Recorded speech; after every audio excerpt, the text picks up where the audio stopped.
ELI 5. How do scientists cool down temperature to single-digit Kelvin temperatures?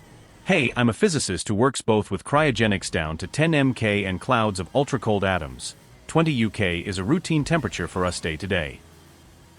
Most answers here seem to be for the latter, where the thing you cool is a cloud of not many atoms/molecules from a not very long list.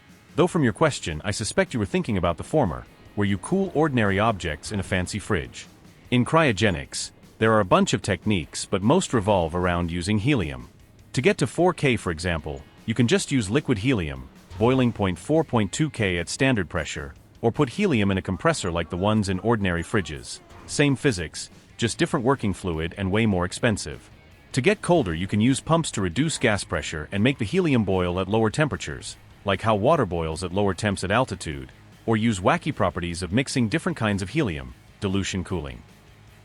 These tricks can take you down to around 10 mK. For ultra-cold atoms, it's all about using lasers. The idea is to have atoms absorb light in a way where when they then re-emit the light, the emitted photon carries off more energy than was given to the atom in the first place. The classic example is Doppler cooling, where you shine laser light with a bit longer wavelength than one at which your atoms will absorb. But thanks to the Doppler effect, atoms moving against the direction of the laser beam will see the light shifted to just the right wavelength and absorb photons, each atom getting slowed down a bit by the momentum of the photon it just absorbed. Another way of getting lower than 4K is to use a special material which has the property that it doesn't like being magnetized.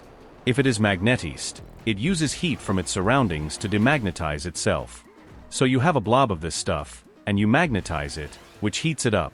You remove that heat, so it's sitting there at the base temperature of the fridge and magnetized. You then remove the magnetic field and it starts to demagnetize itself by sucking in heat from its surroundings, reducing the temperature below the base temperature of the fridge. This method is typically used to get down to around 50 mK, but more exotic materials can go lower.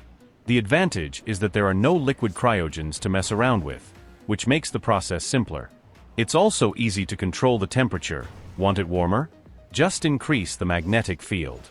The main disadvantage is that it is a one-shot process, where you get 4 to 8 hours of experiment time before you have to go through the magnetize/demagnetize process again.